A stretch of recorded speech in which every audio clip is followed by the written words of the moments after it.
Bueno, pues les explico sucintamente qué es el Centro de Documentación Judicial. El Centro de Documentación Judicial es el centro del Poder Judicial, es un órgano técnico y tecnológico. Aquí centralizamos toda la información del Poder Judicial de España.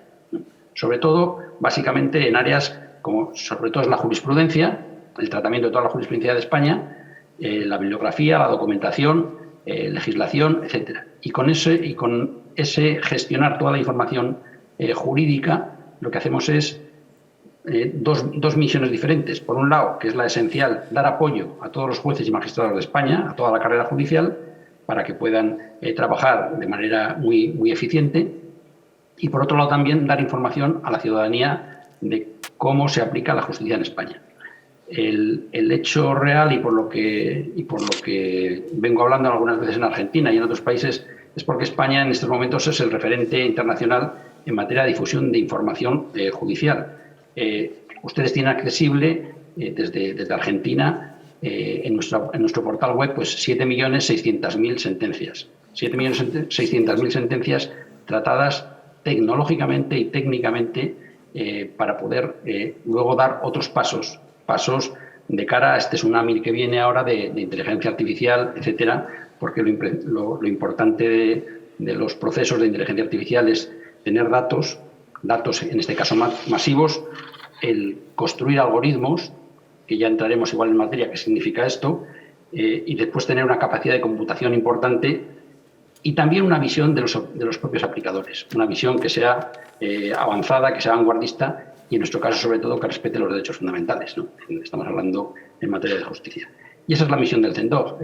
Estamos en una situación, pues perdonen la presunción, pero de preeminencia en cuanto a ese tratamiento de datos estructurados que nos posibilita el hacer determinadas investigaciones. Pero también quiero darles un dato real y fehaciente. Los magistrados españoles, los magistrados y magistradas, trabajan con nosotros, trabajan con nuestra información de manera diaria, de manera continua. Y también, pues efectivamente, desde hace años somos el servicio mejor valorado por la carrera judicial. Dentro de todos los servicios que da el Poder Judicial, evidentemente, pues se valora mucho por parte de jueces y magistrados el tener acceso a toda esta gran biblioteca de Alejandría en materia de información. Mario. Bueno, indudablemente para nosotros los jueces y para cualquier persona, nuevamente, estar bien informados es una premisa para tomar decisiones. Yo, en lo personal y en lo particular, quiero saber hasta que me informen de las decisiones anteriores que tomé para no contradecirme, para ver si hay que modificar, etc. Por eso me apasiona lo que se está haciendo en España. Y me gustaría, tengo infinidad de preguntas para hacerlas, pero una es, el tema de la información y el manejo de la información indudablemente genera poder, ¿no? O sea, ¿qué se mete en la información? Que no, esta idea del saber poder es muy fuerte, ¿no? Lamentablemente en Latinoamérica hay muchos sistemas cuasi hegemónicos privados del manejo de la información, donde se publican determinadas sentencias con comentaristas de un solo lado, etcétera, etcétera. Yo sé que esto lo ha superado este centro. Me gustaría preguntarle, Iñaki, ¿cómo lo ha superado? ¿Si ha habido tensiones en el manejo de esa información? Esa sería la primera pregunta que me gustaría hacerle, Iñaki. Bueno, pues si me permiten, entro directamente a responderle al doctor Mario. Bueno, a mí, en principio, ese es el problema de construir algoritmos, de tratar de determinar información de una manera determinada, nos puede dar lugar a cantidad de sesgos. Pensemos solo en el algoritmo, por ejemplo, de Google. ¿Quién de nosotros, cuando hace una pregunta a Google, va a ver la página 37, la 28, la 45? Nos quedamos en las dos primeras páginas habitualmente. Es decir, la información está mediatizada por el algoritmo, ¿no? Entonces, en cuanto a la preocupación que mostraba Mario, pues decir que efectivamente nosotros lo que hemos hecho ha sido incluir dentro de ese volumen de información todas las sentencias del Tribunal Supremo de España, desde el inicio, desde 1853, el 100%, y desde hace pues 20 años todas las sentencias de los tribunales colegiados españoles, Tribunal Superior de Justicia, Audiencia Nacional, audiencias provinciales. Todos los órganos colegiados. Y una selección, porque no puede ser de otra manera, de órganos unipersonales. Entonces, ese es el volumen de información a atacar. La posibilidad de búsqueda por la ciudadanía, pero sobre todo por jueces y magistrados, siempre tiene que quedar abierta. Es decir, que ellos se construyan la pregunta y que el sistema de respuestas. Pero, en el momento en el que estamos, evidentemente tiene que haber algoritmos que ayuden a esa toma de decisiones. Pero esos algoritmos que estamos implementando de manera todavía muy facilita y que podríamos presentarlos ya, pero ¿cuál es el problema? El problema es que la constitución de un algoritmo tiene que cumplir, ¿no?, con lo que dice la Carta Europea de Ética de entornos judiciales, ¿no?, de los sistemas judiciales del Consejo de Europa. Es decir, tiene que cumplir con que cualquier sistema informático, cualquier sistema de inteligencia artificial, pues respete los derechos fundamentales. Y cuando digo respete los derechos fundamentales, la constitución de ese algoritmo, la evitación de esos sesgos, etcétera, quiere decir básicamente pues que cumpla con el Convenio Europeo de Protección de Derechos Fundamentales, en su caso con el Convenio Americano de Derechos Humanos, básicamente dentro de los derechos humanos, con el área relativa a protección de datos, el Reglamento Europeo de Protección de Datos y la ley de transposición, de desarrollo de esa ley, la Ley de Protección de Datos española, pero en el caso de Argentina, con la normativa de protección de datos, con la ley 25.326 creo que es, y aunque esté ahora en fase de modificación. Es decir, tiene que cumplir con los derechos fundamentales y básicamente con el tratamiento de datos personales. El segundo, un principio de no discriminación, que dice la Carta Ética. Principio de discriminación que tiene que prevenir el crear, intentar reforzar la independencia de las personas y que no estén sometidos a esos sesgos, ¿no? No viene ahora al cuento, pues no podríamos desarrollarlo ahora, pero simplemente recordar, lo pongo entre paréntesis, el caso Loomis, el caso del algoritmo Compass en Estados Unidos, en el cual esto llega al Tribunal de Wisconsin, al Tribunal Supremo de Wisconsin, y una auditoría de ese sistema, que es el sistema de ayuda a la decisión de jueces, tanto para ingresarlo en una prisión como en vigilancia penitenciaria sacarlo, resulta que la auditoría desprende que tienes un 50% más de posibilidades de quedarte en la cárcel o de ingresar si eres de color o no. ¿Esto qué quiere decir? Que aunque en el formulario que rellenan no se pregunta la raza, pero el sistema lo deduce. Lo deduce de todo lo que está oyendo. Entonces, evitar ese tipo de sesgos como segundo lugar.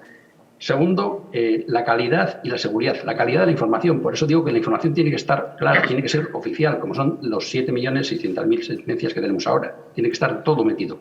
Y la calidad, es decir, que no haya fakes, que sean sentencias oficiales. Estamos en un mundo que esto cada vez se está complicando muchísimo más, ¿no? Y después el principio de neutralidad, de integridad intelectual. Tenerlo muy claro cuando vas a aplicar un sistema de gestión con inteligencia artificial.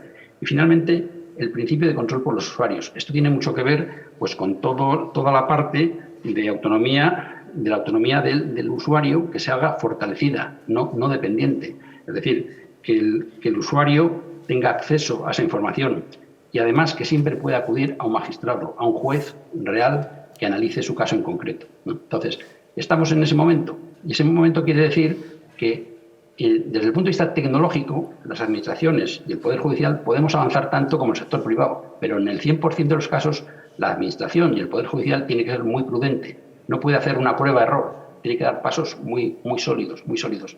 Y ese es el momento en el que nos estamos desarrollándonos.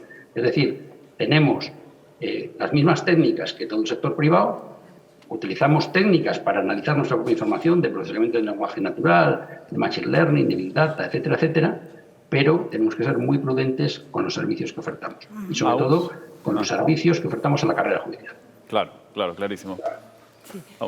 Iñaki, consultarle puntualmente, hablaba recién de la importancia del organismo para el Poder Judicial. ¿En qué casos puntuales accede la ciudadanía a la información que tiene este organismo? Pues la ciudadanía puede acceder, y ustedes lo pueden ver desde Argentina, simplemente clicando el Poder Judicial de España, en la primera página les ofrece ya el acceso a todo este volumen de información, ¿no? Entonces, la ciudadanía española está accediendo, no tengo ahora el dato de los miles y miles, millones de datos, de indicadores, de consultas que recibimos continuamente. De facto, los profesionales del derecho en España, independientemente de que tienen servicios privados, servicios muy potentes, servicios muy buenos, están acudiendo a la base de datos del CENDOC, del Centro de Documentación Judicial. Entonces, por esa doble misión que les decía, dar apoyo muy fuerte a la carrera judicial, a las necesidades de información que tiene cualquier magistrada y magistrado español, ¿no? Pero sobre todo también hacer transparente cómo se aplica justicia en España, ¿no? Y ese es el reto. Pero el reto en este momento lo que tenemos es un reto de transparencia, de reutilización de la información, de protección de datos, de acceso, que es lo que intentamos pues solventar en el día a día. Aparte de la importancia, me quedo pensando, ¿no, Machi? Te miro en el ejercicio cotidiano de la profesión, en la toma de decisiones, la importancia esta de cuando buscas otra sentencia, ¿no? ¿Qué se dijo sobre este tema? Y que sea fidedigna esa información que podés recabar.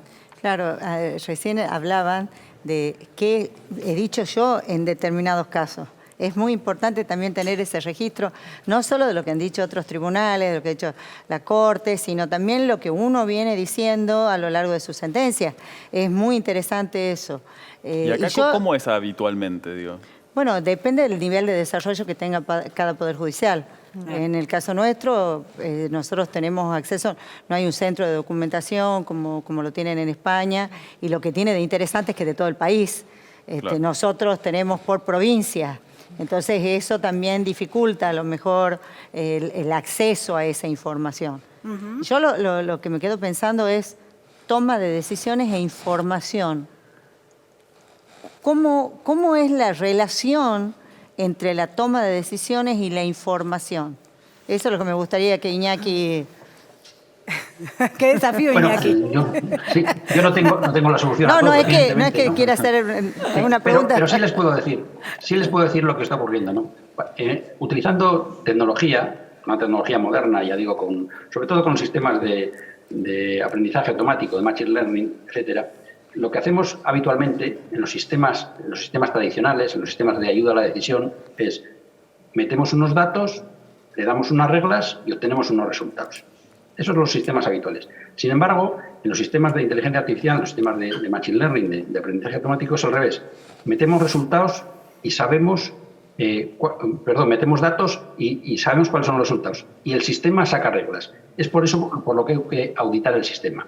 Pero respondiendo a lo que decía Machi, decirles que en estos momentos estamos en un momento crítico, porque las necesidades no son las mismas de un magistrado, de una magistrada, que de un operador jurídico que no sea magistrado. Es decir, como bien decían tanto Mario como Machi, se ve claro cuando uno es juez, en primer lugar, qué enfoque hay que darle cuando se da apoyo a un magistrado. Es decir, qué sentencias he puesto yo, cuáles son mis antecedentes, que evidentemente tengo que controlarlos, qué dice mi sala, qué dice mi jurisdicción. Y sin embargo, el enfoque que se le está dando, sobre todo el informe comercial, que es lógico que sea así, es decir, qué va a decir un juez ante determinada cosa y sacar un porcentaje de éxito o de un tanto por ciento, etcétera, etcétera. Entonces, en estos momentos el camino se está diversificando y servicios que antes eran unívocos, que se ofrecían de igual manera a jueces y a ciudadanos, eso está cambiando. Cuando se da un servicio muy puntero a magistrados, hay que poner el enfoque en analizar la información propia, la información de mi sala, de mi sección, de mi jurisdicción. Y sin embargo, cuando se da información a los profesionales, es decir, ahí podemos hablar de porcentajes de éxito, del asunto que estoy llevando, de qué dirá un juez, de qué no dirá otro, teniendo siempre en cuenta también el análisis que se puede hacer no ya de la información de las sentencias, sino de jueces y magistrados. Y ahí entramos ya en otro problema que se está produciendo en estos momentos, de hacer ese perfilado de jueces, ¿no?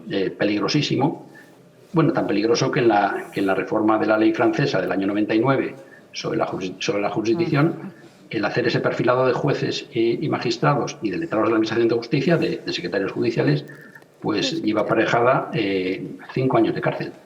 Es decir, la información está, pero hay que ver cómo se utiliza, que no sea de manera torticera, analizando otra serie de variables que no sean las sentencias, como si un juez o juez es progresista, conservador, si le gustan determinadas materias, si religioso, si no religioso, etcétera, etcétera. Ahí está el riesgo y estamos en un momento balbuceante en cuanto a la manera de afrontar todo este tsunami tecnológico que nos viene, que hay que utilizarlo porque es buenísimo, pero hay que poner determinados controles, evidentemente. Que es muy interesante porque el dato por dato en sí muchas veces es irrelevante, suma importancia cuando se juntan, se analizan y ahí es donde se pueden sacar conclusiones, ¿no? Digo, por alguien si no está muy en tema, es como cada datito, imagínenselo como una miguita de pan. Ahora, si uno suma todas esas migas de pan o esos restos de comida, puede saber qué se comió, ¿no? Un poquito para ejemplificar. Veo pensando en el ejercicio periodístico, ¿no? El ejercicio periodístico nuestro. Tal cual, una cosa es buscar, qué sé yo, qué cantidad de sentencias tuvo tal jueza, tal juez, qué decidió, y otra cosa esto que decías vos, cuál es su sesgo, cuál es su perfil, y empezar a hablar de otras cuestiones que no tienen que ver con su sentencia. Y ahí me agarro en la relación entre la información judicial y el periodismo. Claro. Sí, pero estamos en ámbitos distintos, ¿eh? Estamos en un ámbito de lo que es derecho a la información, estamos en un ámbito de lo que es protección de datos personales, estamos en un ámbito de transparencia de cómo se aplica justicia y estamos en un ámbito de publicidad. Y entonces, como cualquier derecho fundamental, hay que verlos todos unos en compensación con otros y dar soluciones siempre a una respuesta concreta, ¿no? Y eso es lo que se está haciendo difícil en estos momentos. El hacer ese equilibrio y esa ponderación de derechos es la decisión que tenemos que tomar todos, en este caso las reflexiones que nosotros hacemos, a la hora de difundir y de tratar información. ¿Cuánto influirán o se influyen los medios en la toma de decisiones, Mario? Uy, mucho. Mucho. Indudablemente que el sistema de comunicación es una de las grandes preguntas en este tiempo para la toma de decisiones, ¿no? Yo creo que es uno de los grandes desafíos que uno tiene que tener para no estar condicionado. Yo siempre digo que no me gustaría nunca estar imputado de un delito y que ustedes a las 8 de la noche en determinado medio pusieran una foto mía y al hilo dijeran, y usted sabe, además este señor es juez. Como cuánto esa afirmación permite, o mejor dicho, no permite lo que tiene que tener un proceso. Nosotros tomamos decisiones de autoridad escuchando a los interesados. ¿Y en qué medida eso que hacen los medios condiciona la escucha? Esta es una de las grandes preguntas de este tiempo. A mí lo que me queda de Iñaki es otra de las grandes preguntas de este tiempo, que es la pregunta de algoritmo y ser humano, ¿no? Tal vez va para la propia filosofía, ¿no? Y hay quienes hablan de poshumanidad y hay que sobrehumanidad y bueno, más allá de todo esto, también se traslada a la decisión judicial. Yo no estoy dispuesto a no usar Google. Yo no estoy dispuesto a dejar de leer. Yo no estoy dispuesto, porque me resuelve un montón de temas. Pero tengo que saber que esto que es maravilloso también puede llegar a ser cosas espantosas en la vida social y en nuestra vida, en nuestras decisiones, las decisiones judiciales. Y creo que estuvo magníficamente presentado por Iñaki. Iñaki, ¿van a tomar las decisiones las máquinas o siguen los humanos? Yo te lo simplifico un poco más. Mi respuesta es que las máquinas no tomarán decisiones. Ayudarán a la toma de decisiones y tomarán decisiones muy concretas, muy básicas, pero no estamos hablando de esos grandes parámetros del derecho y sobre todo de algunas áreas que son especialmente complejas, como puede ser el derecho penal. No estamos hablando de eso. No estamos hablando, no porque la tecnología en estos momentos no lo pueda prever o podemos hacer futurología sobre la aplicación de la tecnología, sino simplemente porque hay que respetar todos esos derechos que yo antes les decía, ¿no? Y esa ponderación siempre la va a hacer un juez. Con sistemas de ayuda a la decisión cada vez más potentes. Pero también añadiría a lo que intuía Mario en su intervención, que precisamente un juez, que evidentemente no es tecnólogo, es magistrado, es especialista en derecho, siempre va a tener que poder preguntar a alguien, ¿y esto funciona, no funciona? Dígame cuál es el sesgo, dígame si lo han auditado. Y es por eso que los poderes judiciales tenemos que bregarnos con esa tarea. Y yo muchas veces digo, y comentamos entre mis compañeros, que lo que es la función en estos momentos, que es una función de tratamiento de información cada vez más automatizado, cada vez más potente, etcétera, etcétera, va a hacer que el mensaje vaya variando y nuestra misión vaya variando y al final pasemos a ser un órgano de vigilancia tecnológica. Es decir, cuando un juez tenga una duda sobre un algoritmo que se está implantando en justicia, pregunte. ¿A quién pregunta? Evidentemente al Poder Judicial. Y del Poder Judicial, ¿quién es el que trabaja con esto? Los órganos tecnológicos del Poder Judicial. Por eso nuestra visión también está cambiando según las circunstancias.